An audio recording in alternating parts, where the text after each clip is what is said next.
and welcome to the Newsroom Pub. I'm Milwaukee Press Club President Mary Ann Lazarski from Milwaukee PBS. I'm very happy to be here today and welcome all of you, and welcome Ricardo Torres, reporter from the Milwaukee Journal Sentinel, who will moderate the discussion today on the impact of the Latino vote. Before we get started, I want to thank our event sponsors. Our presenting sponsor is Spectrum News 1. Our supporting sponsor is Energies. And I would also like to thank our event partner, WizPolitics.com. They partnered with the Press Club for this luncheon as part of its ongoing event series in Milwaukee, sponsored by UW-Milwaukee, Wisconsin Academy of Global Education and Training, 1125 at PAPS, Milwaukee Police Association, the Firm Consulting, Medical College of Wisconsin, and Spectrum.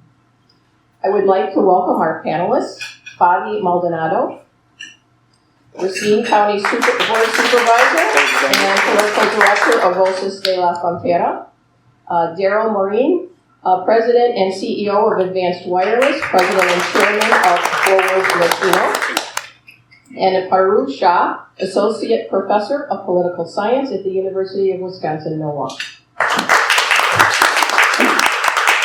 And now I'd like to turn this over to Ricardo, who is going to lead today's discussion. Thank you.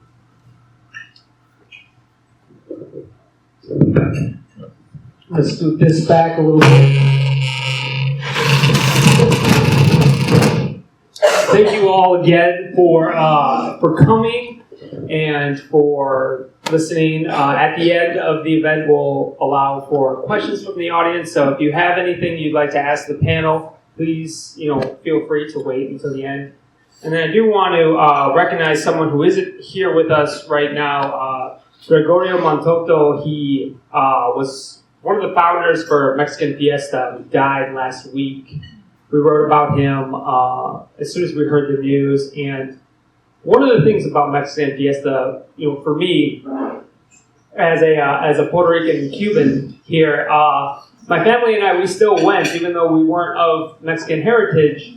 We had friends who were of Mexican heritage, and as I grew up, I had other friends who were Dominican, who had family from Central and South America, and everybody would go to Fiesta. That was just the shorthand. No one had to say Mexican Fiesta. You told people, hey, what are you doing? You going to Fiesta? Everyone knew exactly what you were talking about. But Fiesta was a place to not only celebrate the rich heritage from our Mexican brothers and sisters, but also as a place for the Latino community to really gather and celebrate with each other, see each other, and it became this weekend event in which you saw people that you hadn't seen in a while, and that community has developed into what is now a legitimate voting bloc here in the state, and now part of this trend we are seeing across the country. And a big question that no one is able to seemingly answer is how will Latinos vote in this upcoming election? And so that's what this main discussion is going to be about. What are the issues that are impacting the Latino community here in Wisconsin? And we're not trying to advocate for one candidate over another. We're just trying to talk to the community as this community is starting to come into its own, as people like myself who were children in the 90s who grew up coming to Fiesta are now starting to vote, are starting to realize how issues impact them and how candidates and parties talk to them as potential voters. And so, thank you again. I got all my questions on my phone, so I apologize for putting in. And for our panelists, I just want this just to be an open discussion. This isn't a debate. Just feel free to answer. Nobody's going to be timed. Nobody's mic's going to be cut off. But I guess we'll start just open-endedly, just with a broad question. In Wisconsin, what are the issues that will cause Latino voters to show up in November? I guess we'll start with Fabi because it's closer to me. Thank you so much, Ricardo, and thank you everybody for having me and all of us here. Thank you for your interest. So I work at Voces de Frontera Action. I'm the political director, so I run campaigns specifically in the Latino community. Some of the big wins we've done is we've elected 10 Latino candidates statewide, and we're running canvases on a regular basis. We've been doing this work since January, February, and there's various issues that people bring up.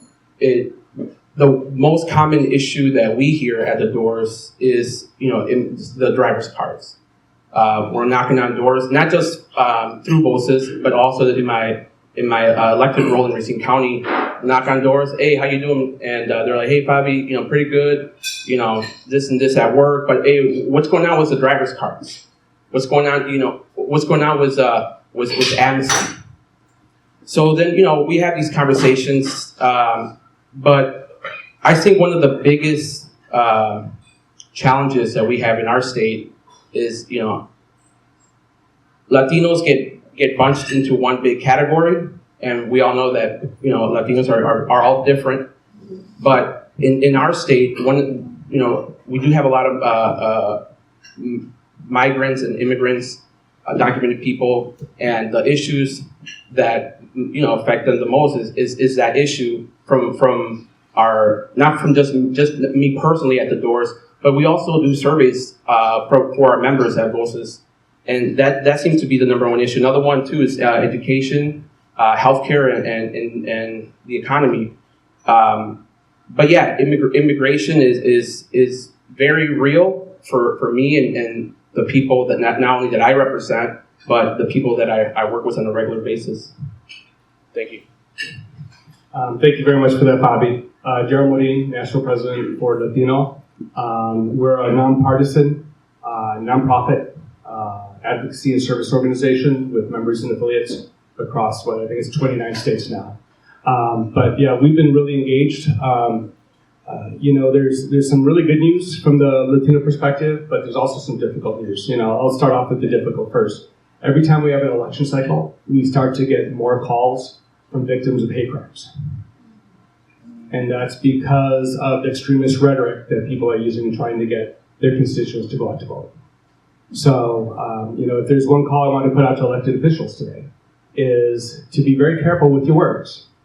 When you say there's open borders, allowing all these criminals and drug dealers to come into the country, people will take that, people who have a difficult grasp on reality will take that in a literal sense and will act on it. And they don't stop to ask a person with a Hispanic sounding last name or with Hispanic physical characteristics, well, what's your immigration status first?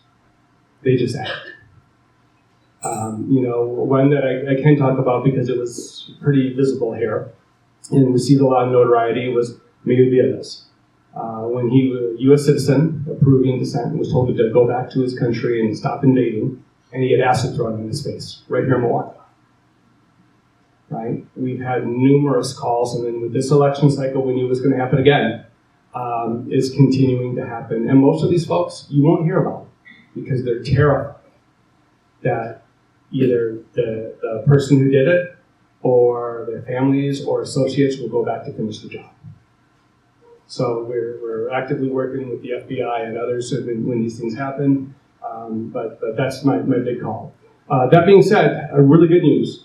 Turnout rates amongst Latinos has increased dramatically thanks for the efforts of a lot of organizations like Voces here. Wisconsin actually leads the nation in many ways with regards to the Latino turnout.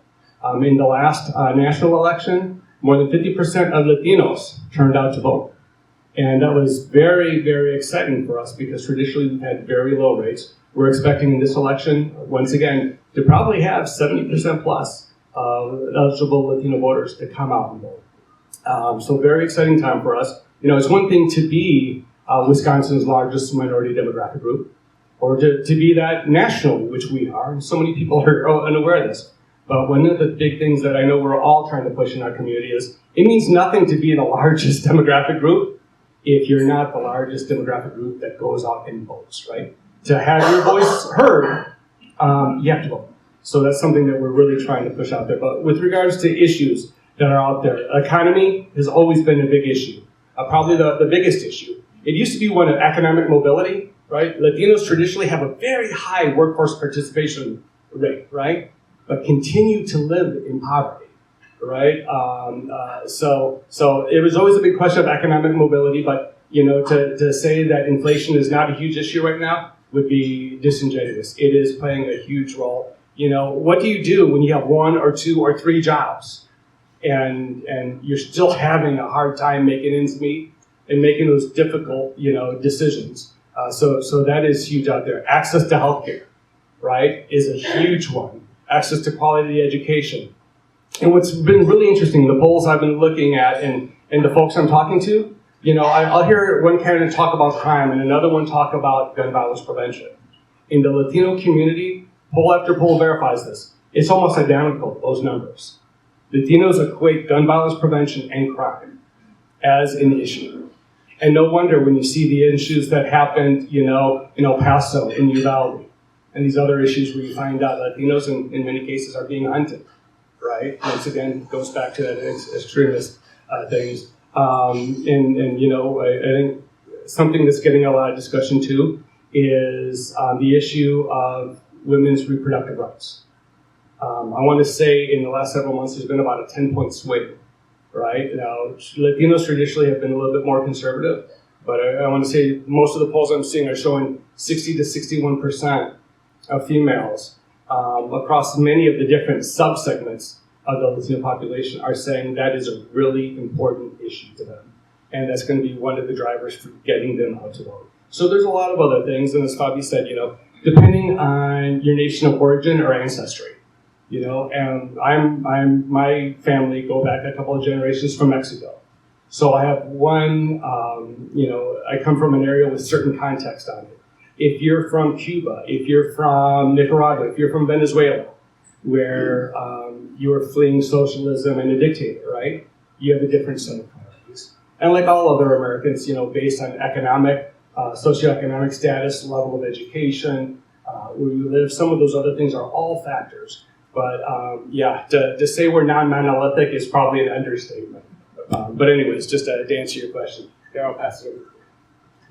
Thank you. Thanks for having me. I echo everything my other panelists said. I guess what I would just add, and kind of just following from what was just said about the myth of the monolithic Latino voter, I think 2020 really laid bare some of the ways in which that is really not true. I think that what we saw was, and what we've known to be true, I think from, again, a political science background, is that there's enough variation there that the expectation that they will vote as a bloc for one particular party or another, and then the surprise when that didn't happen, was a little bit surprising in and of itself. I think that what we're seeing this year, nationwide and including in Milwaukee, is that there are a lot of issues that are not party specific.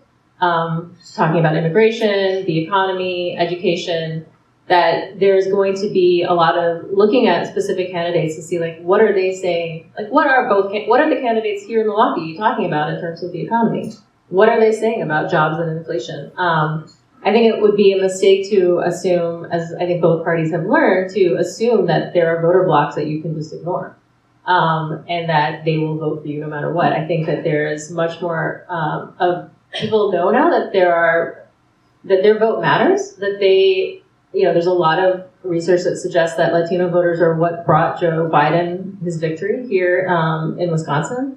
So if that is the case, then waiting until, this year to have a Latino kind of voter outreach person seems to be not a great idea, right? So I think that there's, some lessons learned from 2020, specifically around the ways in which issues and candidates are really key to mobilizing voters and not just kind of making assumptions about we are the party of X, Y, or Z, and people will come because of that. Darryl, you talked about the voter turnout and Latinos in the last election having 50%, more than 50% voter turnout in this state. But that was during a presidential election, which historically has higher turnouts for all demographics. For this midterm for the panel, how do you expect this turnout to be, compared to 2020, compared to 2018, or 2014? That we've seen in 2016, Trump got relatively, similar numbers percentage-wise to John McCain and Romney in the past, but then improved upon that in 2020, almost getting almost 40% of the Latino vote nationwide. But here in this state, how do all of you expect this turnout to be? And also, maybe we'll start with the professor. I think you point out that midterm elections generally have lower voter turnout. And so I don't think that we should expect, to have the numbers that we had in 2020. I also think that we as a state have continued to make voting difficult for folks. And I was just talking to some of the women from the League of Women Voters, and, just the number of barriers we have to voting continue to be, I think, an issue. So that being said, I think that there has been a lot of community organizing and mobilizing for the last 2 years. And so, we have seen a lot of early voting. And so I would say that my expectation would be based on that we would have higher numbers than 2018, but lower than 2020. And that I think, again, it will have been because of the mobilization efforts, because there's, I think, also a lot of fatigue in terms of candidates, in terms of party polarization, and this feeling that I hear often from students that, all the candidates are the same, and not really seeing, again, this was my point about, what have the candidates said specifically about the economy and the Latino voter. And, I have not heard very much, and maybe I haven't heard it. I'd echo a little bit about what you said here. I'm expecting a record turnout for a midterm election. And I think even the early voting numbers we're seeing so far are kind of justifying that. And even though it's a midterm election, we're seeing almost a presidential level spend. Right? Because this isn't just about who's going to represent Wisconsin. It's being viewed as who's going to control Congress, right? What's going to happen in the Senate, more, to be more specific. So that's what we're seeing. But let me just set some context here for you real quick. So I mentioned earlier that Latinos are the largest minority demographic within the country. We're almost 19% of the population. So almost 1 out of every 5 Americans these days are Latinos. In 2022, we're expecting nationally about 34.5 million Hispanics to be eligible to vote. And Pew had put this out, and I think it's something that goes underreported. Every 30 seconds, a Latino born in the U.S. is turning voting age. So essentially that translates to 1 million more Latino voters, eligible Latino voters, right, every year, and is forecasted to be that way for at least the next 20 years. So just to give perspective, that's why we're now starting to see the levels of investment in reaching out to our community, because it can no longer be denied. Here in Wisconsin, we're the largest, once again, minority group here at 7.5%, a little over 447,000, that's per the U.S. Census. Over 64% of that is located actually in 6 counties, though, right? So very dense. We're out throughout the state, but we're very dense in those 6 areas. And once again, we're the largest group here. And I'll talk a little bit more. Hopefully we can talk about outreach from the different parties. I have some numbers about that. But we are expecting the numbers to be high, historically high for our midterm from our perspective. And that's in spite of everything you were mentioning about. And I haven't read about this too much too, and I know you're a bunch of press folks here. So there's a recent study that shows that Wisconsin has now become the 4th hardest state to vote in. Think about that. In a state whose motto is the will of the people is the law of the land, we've become the 4th hardest state to vote in. And that's something that's going to take a lot of work to fix. So, thank you so much. So one of the challenges I want to highlight is, I work in electoral politics. One of the biggest challenges that we have in the nonprofit world is that we don't get a lot of funding to do this work until a few months before an election is going to end. And what we need to do here in in Wisconsin, not just with the Latino vote, but what we've been promoting is empowerment of our people. And I tell this to a lot of my friends and people at the press. I can count on one hand how many political directors are Latinos who can speak English and Espanol, right? There's not a lot of people that look like me who do this kind of work. There's not a lot of people like us who are elected. In 2018, when I got elected to the county board, I was the second Latino in 160 years to be elected to that body of government. So since we started doing our work in Voces, we've elected 10 Latino officials statewide, immigrant backgrounds, and we still have a lot of work to do.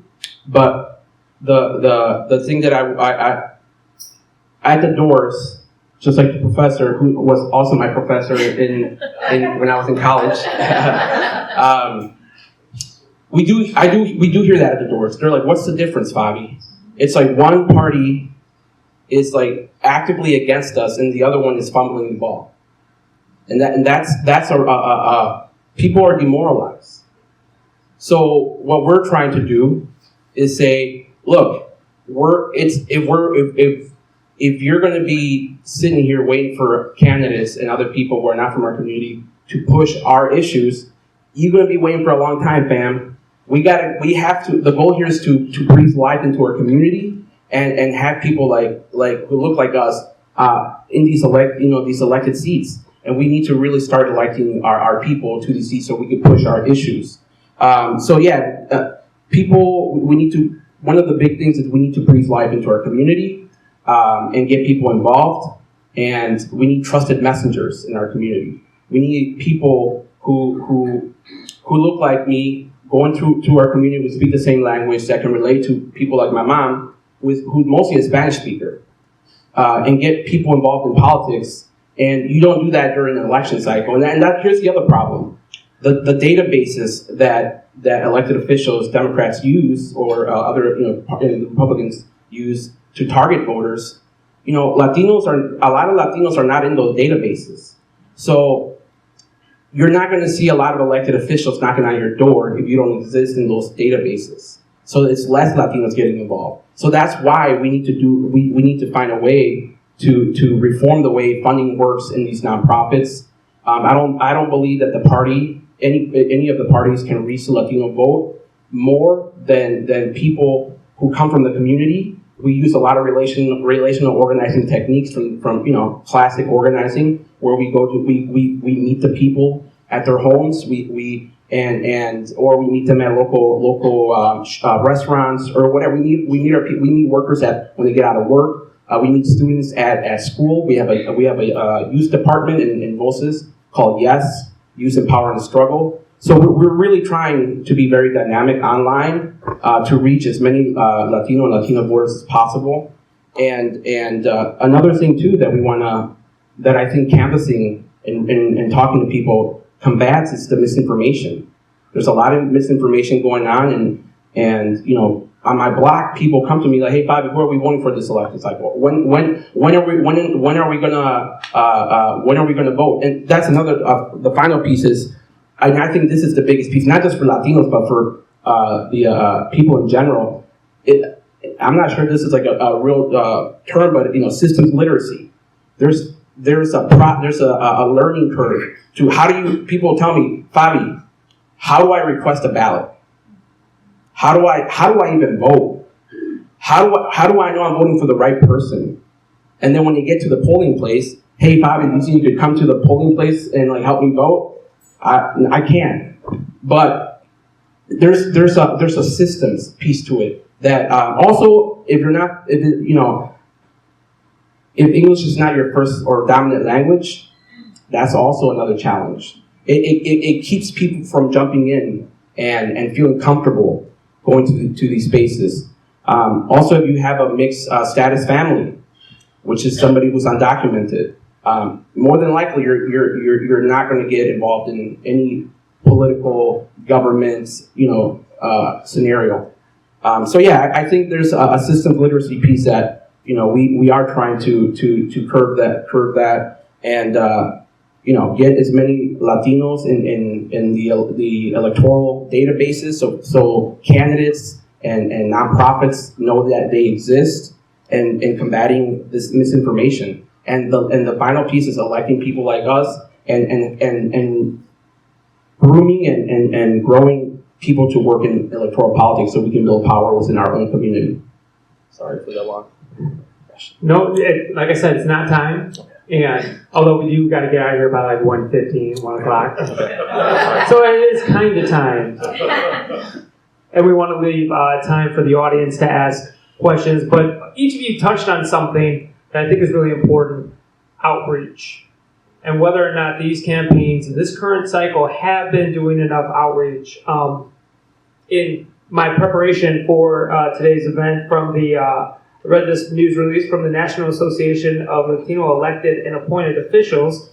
Its CEO, Arturo Vargas, if you allow me to read his quote, he said, with just about a month away from Election Day and days before beginning early voting, which is going on right now, we are seeing twice as many undecided independent Latino voters as we did in 2018, and a growing young electorate that is still considering whether to vote in November.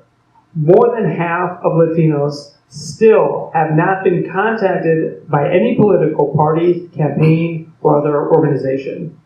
But it is too late for the candidates to change course and engage voters. I thought that number, that half have not been contacted by a campaign or a party, was really quite striking. And Fabi, you talked about the databases. And Paru, you talked about how just not enough outreach has been seemingly going on. I haven't, gotten a lot on Spanish radio here or, online ads in Spanish. Say what you want about ads during campaign season. For me, the ones that I've experienced have all been in English.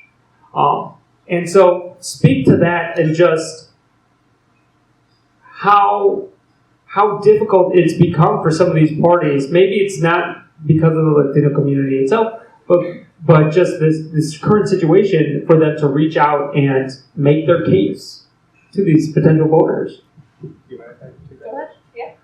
So it's been really interesting. As I mentioned, the Latino vote has been growing rather aggressively here. And I was able to pull a few numbers. So there's an independent organization called Ad Impact that tracks the amount of airtime that's being purchased. And they have a whole group that just focuses on political advertising. So, and once again, we're a non-partisan organization, so I'm just reporting these facts here. So, national Spanish TV and radio spend since the beginning of 2021 through today, the Democratic Party, $54 million. The Republican Party, $19 million. Now, they reported also after the fact that they had reserved $30 million in ad time through the midterms, but even if that were true, and even if the Democratic Party wasn't purchasing anymore or adding any additional ad time, it would still not add up.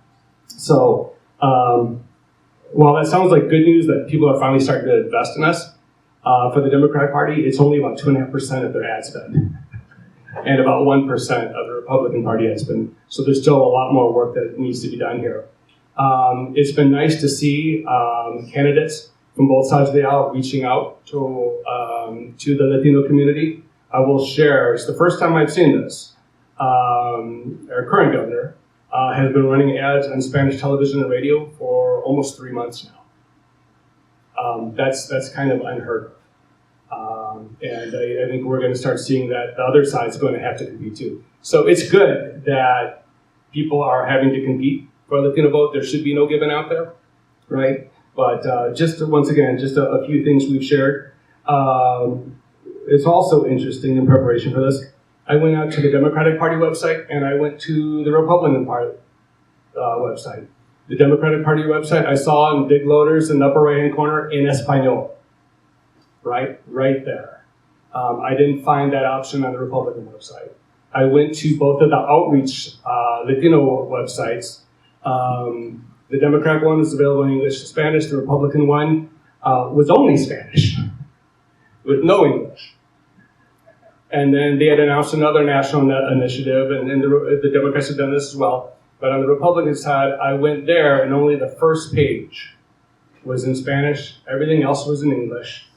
And it was running ads over, are people interested in signing up for Truth Social and some other things. It wasn't really a true Hispanic outreach type effort, right? So I think there's something to be said for trying to do the right thing and then doing the right thing the right way. You can't just put something in Spanish and say that's our Latino outreach. Exactly. And so many people think, well, everyone should speak English in the country.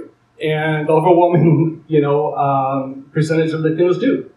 But if your first language is another language, you always prefer just to hear or watch things in that language, and it has an impact. And it also shows a party's commitment. So, anyways.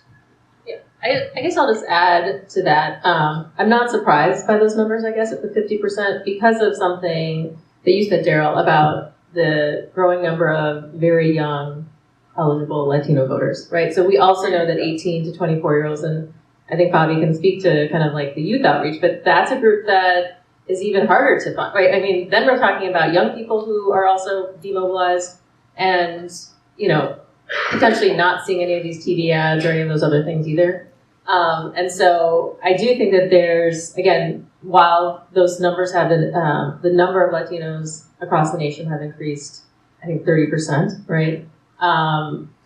In terms of voters, I think those are very young voters. And I think I would say both parties have done a poor job of really reaching that group, that age group as well. So.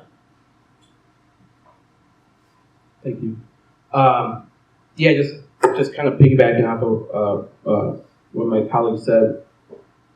We need more funding, more infrastructure, long term, not just a few months before the election, and then if the 50% of Latinos don't turn out, they're like, why didn't Latino people turn out? Where are they? And then when you go to the Democratic Party, I visited the Democratic Party a few times, and I'm usually sometimes I'm the only Latino in the room. So it needs to be more intentional from both sides. And I think the other thing too is,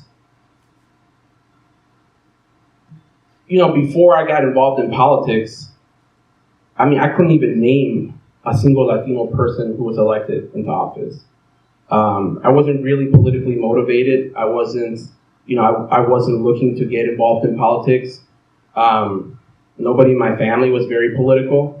And I think a big piece of it was when I went to college, actually, was when I took one of my first poli-sci classes. I'm like, oh, this is pretty cool. I started getting more involved in Latino studies.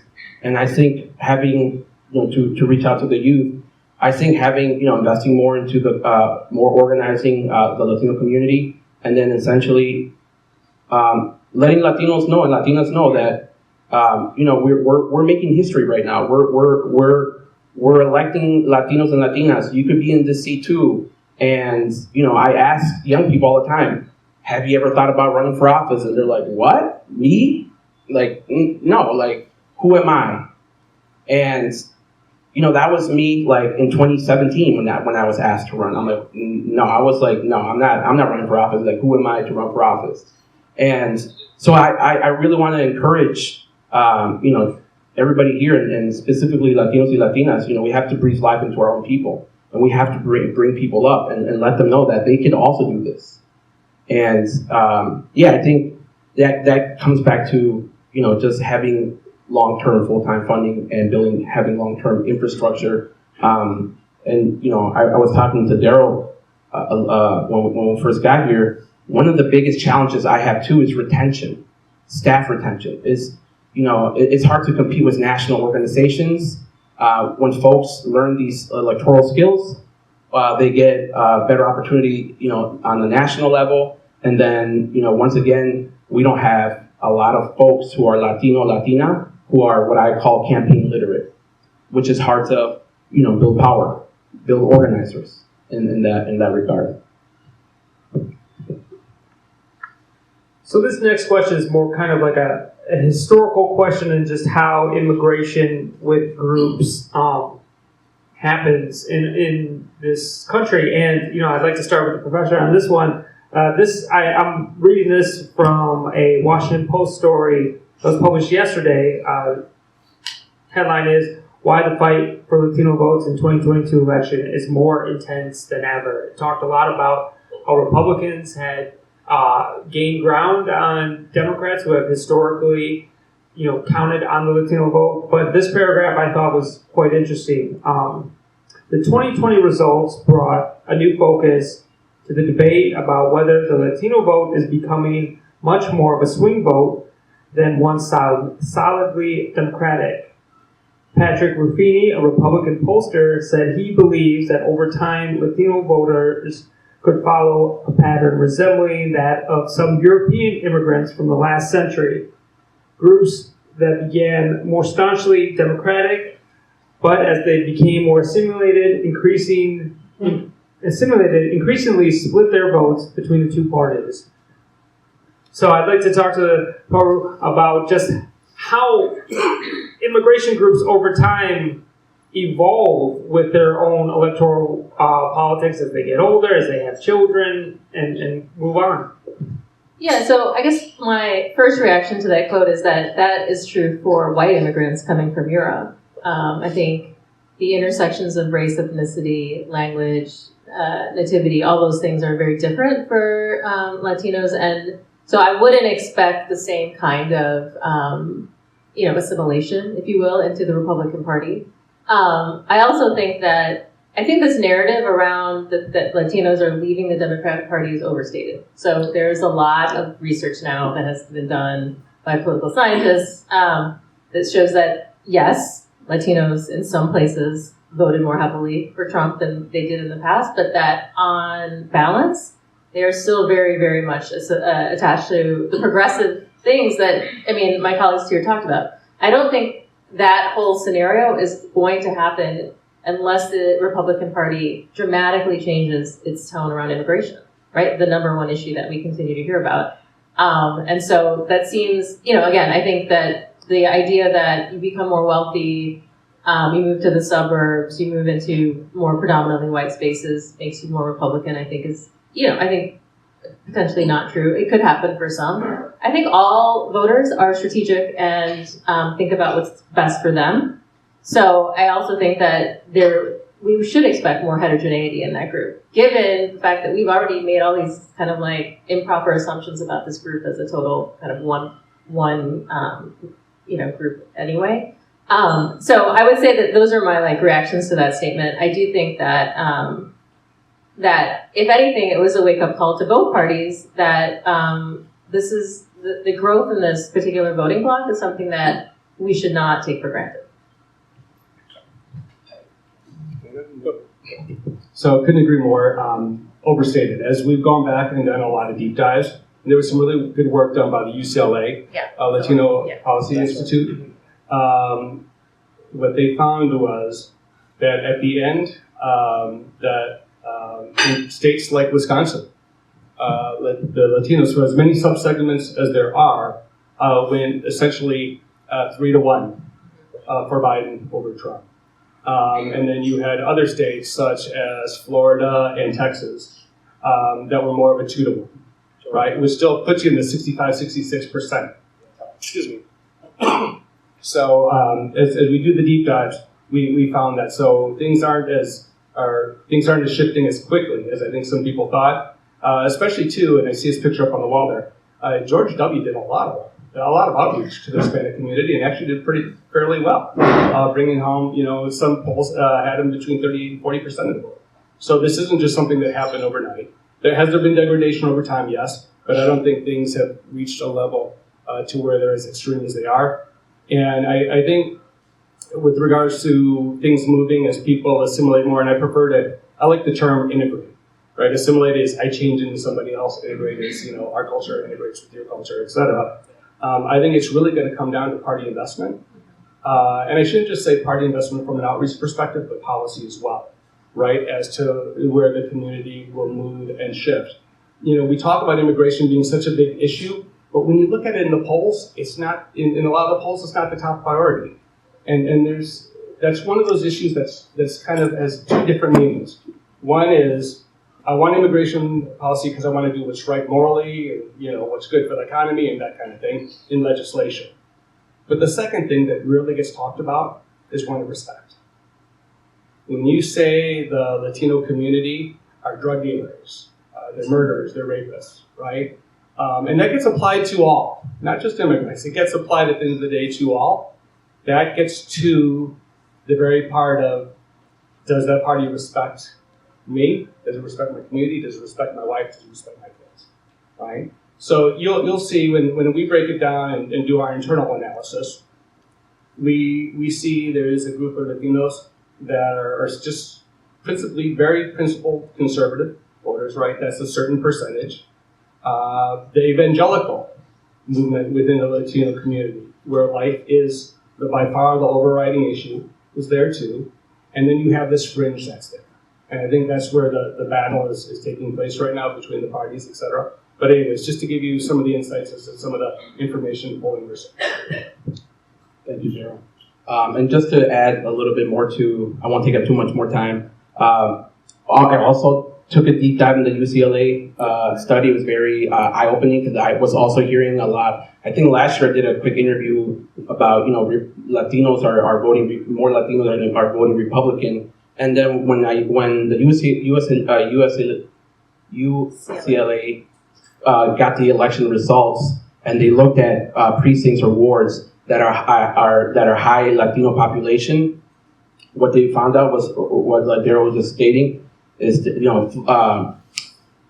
Texas, Georgia, Florida, Latinos went to Biden in Latino wards, heavy population 2-1. In Florida,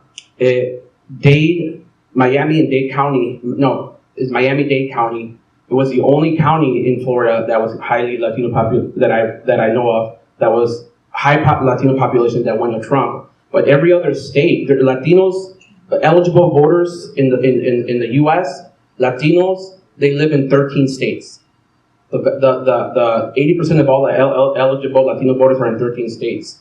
And in Wisconsin, it was 3-1 in high Latino wards. In the district that I represent, it went 2.5-1 for Biden. So I think that it is I think a little bit overstated. If anything, I mean, look what happened in Arizona.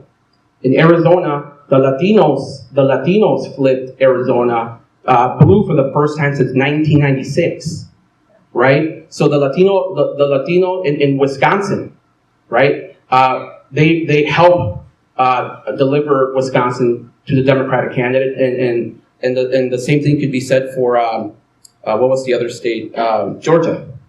So I think that statement is overstated, and I would even challenge my Republican colleagues. And the question should be, what is the Republican Party going to do now that the highest demographic ethnic group is Latinos? What is the Republican Party going to do to get the Latino vote? I think that's how the question should be framed.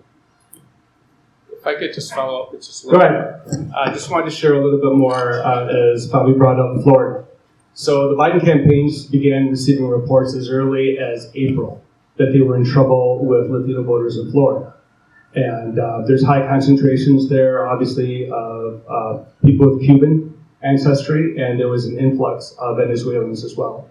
And the narrative there quickly became, if you want socialism and a dictator, right? Vote for this party kind of thing versus the other. And they were very, very slow to respond.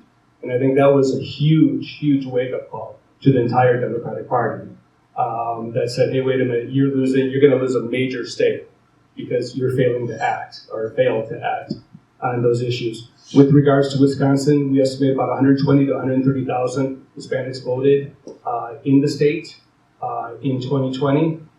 We know that Biden won the state by a little over, I think, 20,000 votes, et cetera. So when we talk about the impact, yes, we may only be 7.5% of the population, but when you're in a state as divisive as Wisconsin, that's all the difference, right? And when we look at the data and we see that it broke 3-1, right? We're almost 75% for Biden. Then, yeah, it is fair to say that the Latino vote did carry him over the finish line in the state. Last question from me before we open it up, but just we'll do rapid fire. What are some things that the media, myself, some of my other news media colleagues, what do we get wrong when it comes to the Latino community?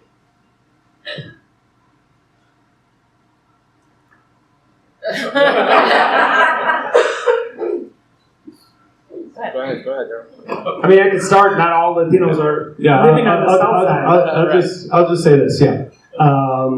It's the same thing that everybody else gets wrong. We're monolithic, right? No, we have our different breakouts, etc. Yes, there are trends there too, and it's easy to overstate some of those trends. But you know, I can share this with you. I am appreciating the greater investment in our community by the media. It wasn't too long ago when I couldn't find a reporter on TV, right, that looked anything like me or my family, right, in print, etc. So I know I'm appreciating the greater investment, and I think that's being driven because there's acknowledgement, right? We're talking today about politically, but boy, you know, our economics, you know, contributions to GDP now is in the trillions of dollars as well, and that plays a very important role. You know, the GMF Foundation, and full disclosure, I'm on the board there. We did a study just several years ago that found that for Wisconsin's economy to grow to be what it can be, it needs to see significant growth, right, and investment by the Latino community here too. So, anyways, just to share that. So, who wants to go? I think what I'll say is that I think we need to be careful about this idea that my concern about this idea that Latinos are leaving the Democratic Party is that it's divisive around coalitional politics. So while Latinos are growing, I mean, in many places, like growing really rapidly in terms of their numbers, to win statewide office means that you are relying on other voters as well. And I think that narrative is, to be honest, strategically divisive around this idea that we are not the same, versus thinking about the ways in which there are lots of policies in which people do agree on. And so to me, I think that's something to at least like or think about when you're talking about this idea that, that, you know, like focusing on the differences versus the ways in which there's commonality and similarity about things that matter to different groups. Thank you. I would say something that the media gets wrong is I feel that sometimes, I guess I'll speak for like, you know, the Mexican culture, you know, I feel like it's most Latino cultures, pero it's, you know, our values. There was my guy, Carlos from X Labs, did some research on what do the Latinos value the most? And the number one thing by a lot was hard work. You know, it's hard work. And then the second one, which is mine too, is honoring my family and my family's name. And then, yeah, I think that when I hear things like, you know, Latinos are freeloaders or, you know, they're trying to, you know, cheat the system, I'm like, I just want to reiterate, you know, a lot of the people that I know who are here, they're here for one thing and one thing only, and that's to work. And, you know, the third thing was success. They want to succeed and they want to work really hard. You know, I am a strong believer of the American dream, and most people I know who are Latino Mexicanos, it's the same thing. They might not say the American dream, but they'll say like, I'm here to work hard. I want to work harder than anybody else. And I want to provide for my family, and I want to have a nice house, and I want to have a car, and, you know, just do the basic American dream, you know, thing, and honor my parents and their sacrifice. You know, my parents my pops was a migrant worker. He worked in the fields picking vegetables for most of his adult life. My mom was she was a janitor and a factory worker. So I'm very humble from where I come from, and I'm here today was only because of the sacrifice that my mom and dad did for me to be here, and I want to honor them, and hopefully I can continue doing that and honor our name. Can I just add a little, go ahead, I'll make it really quick. I know we're running short on time. Little example of where there has been something that's been incorrected, reported widely. Everybody's heard about Florida and Arizona and Texas sending migrants, right, to other places. Let me clarify this. They're not migrants. I've heard the words illegals used or undocumented. No. All the people on those buses today have actually gone to Border Patrol, the U.S. Customs and Border Protection, and asked for asylum and been found by Border Protection to have a credible claim and issued a court date.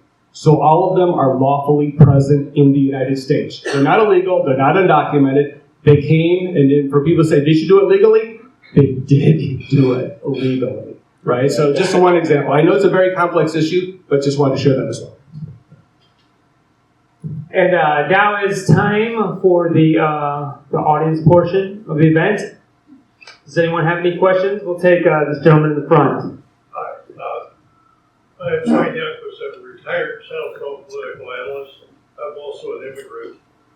I was youngest in the history of the courthouse to become a citizen. God bless you. Do I need this? I can be really So they can hear you on the camera. You want to, so the cameras? So the cameras can hear you. So the cameras can hear them? The question that I had, or it's not a question, but I was involved with Campaigns and Elections magazine. Are you familiar with that? Are you aware of their training programs for people to become campaign professionals, fundraisers, all the work that is done? This is a group on a national level that trains people for local as well as national campaigns, and I've given presentations at it and stuff. I was just wondering if you were familiar with it. If not, I wanted to make you familiar. I'm not familiar with it, but I'd love to learn more. I'm sure we all will. So. Yep. Okay, well, I'll talk to you afterwards. Okay. Patricia, I think you had. Yes. We are talking about Latino representation. We are talking about all the challenges. The numbers of population are growing. There are so many lies, from some parties regarding the behavior, the electoral behavior of Latinos. But one thing that Latinos struggle is on breaking barriers on all areas, including education. How the good news of education in Latinos improving is impacting the finding the right candidate and also getting the representation that this community deserves. How do you see the growth improving on the levels of education of Latinos?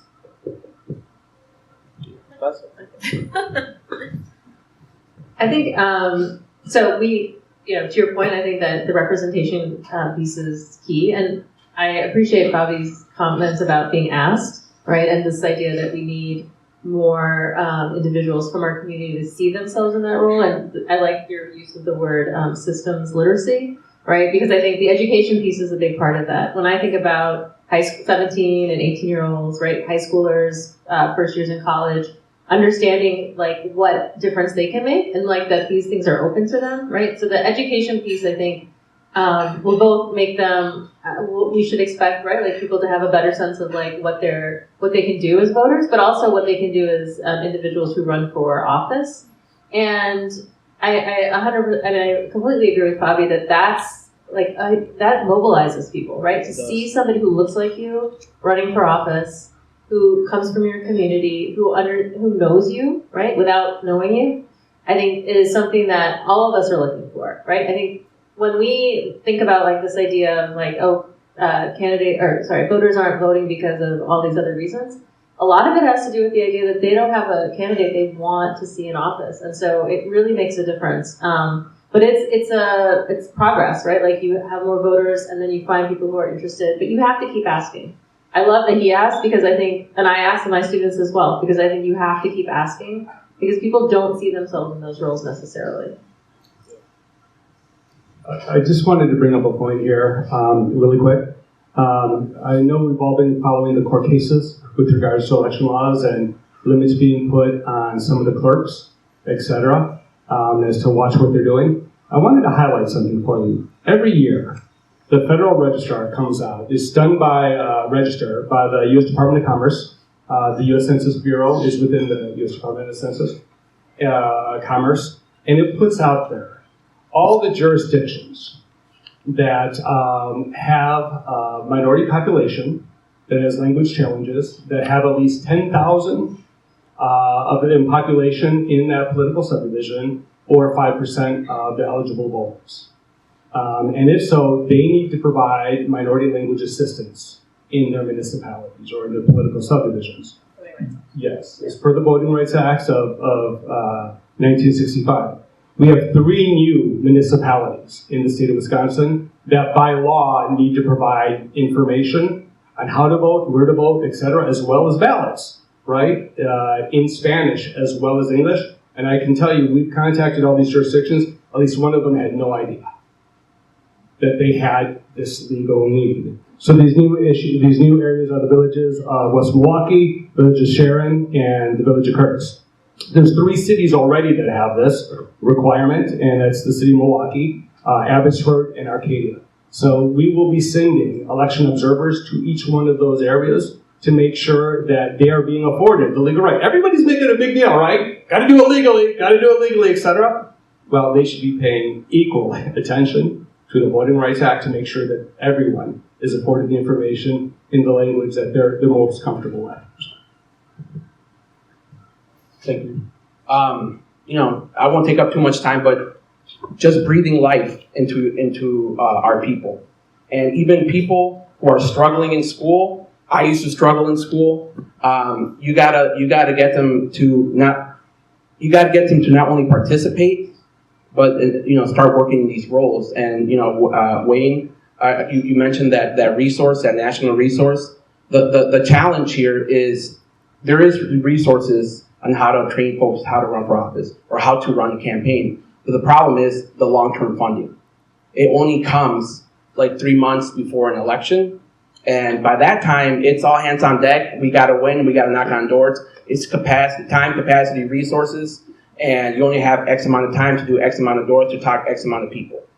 And so I think definitely, starting young, telling your children, your family members, your friends, hey, have you ever thought about, I say building power. Have you ever thought about building power? Do you know what power is? And then, we start talking about, the cool stuff that we've been doing. And people do get motivated by it. I wasn't very inspired in school until I got to college and I started learning about Latino history and politics. I'm like, whoa, what is this? This is really cool. So I think just breathing life into people, and even people who are struggling, like, hey, you should try this out. Maybe it's for you, and you never know. They could be a panelist next time. We got time for one more question in the back. Hi, I'm Ricardo with CBS, and you guys briefly touched upon battling with misinformation, and I wanted to know if that was centered around a particular topic, whether that's like vaccines or abortion, which seems to be like a main topic these days, and also how can we as journalists help differentiate fake news from the Who wants to take that first? You brought up in this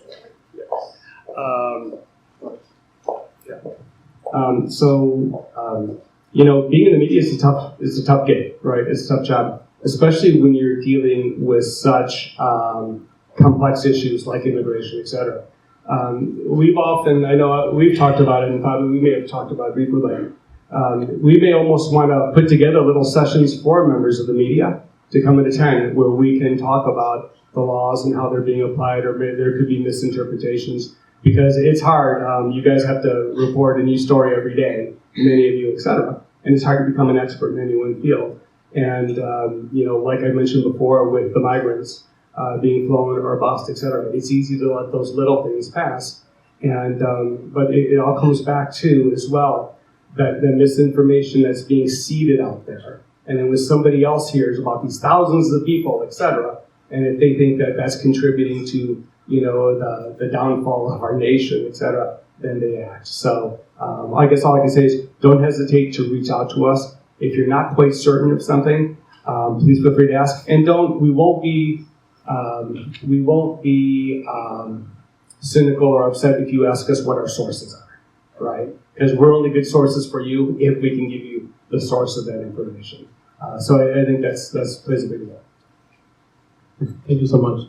I mean, I would say, and I'm not saying that that y'all do this. I just watching other folks, other people on the news, is that if there is a rhetoric that is just not accurate, I think just shutting it down, like, well, that's not accurate, that's not true. I think that's very important, and not giving folks in an equal playing field. When so, for example, when they were in Miami-Dade County, there was a lot of misinformation about how socialism, right?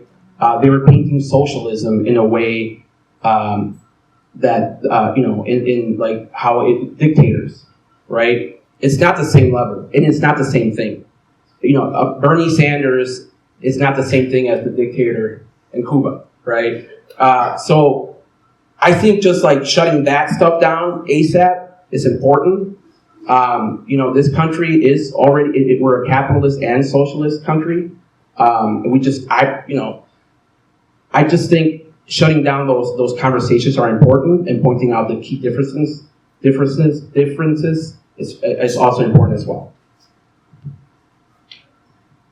Yeah, I think the only thing I would add is that I would say that the misinformation is not, it's not coming from the news, it's coming from the campaigns, right? And I would say that what we have seen, is a lot of dog whistle politics, particularly here in Wisconsin. So talking about crime, talking about Milwaukee, right, which is code for lots of things in a statewide election, right? Those are all things that they're doing, I think, to essentially mobilize voters as well, right? And I think it's helpful again, literacy happens when you're able to watch this and be like, that doesn't seem right, right? And I think the news has a lot of, and the media has a lot of opportunities to say, like, all right, so let's look and see, like, these are the things they're saying. Can we fact check some of that? Why would they say it that way? Why would they darken the skin of certain candidates? Why would they, have these images of people crossing a border, right? Those kinds of things.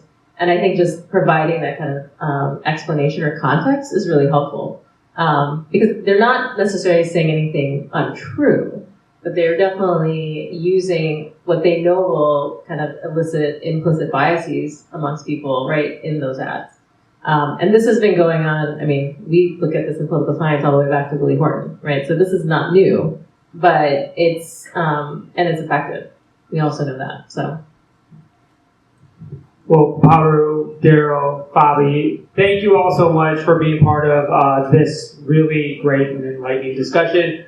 I owe all of you a beer or a coffee or something. Thank you for agreeing to be part of the panel. Thank all of you for coming today and listening and participating. And we'll hang out if any of you want to talk one-on-one.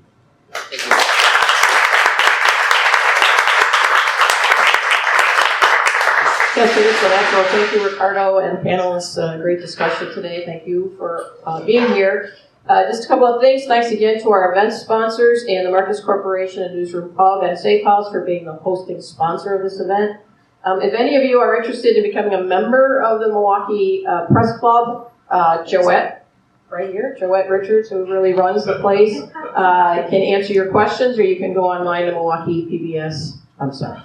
That's where I work. MilwaukeePressClub.org. You can go to Milwaukee PBS too, but some upcoming events.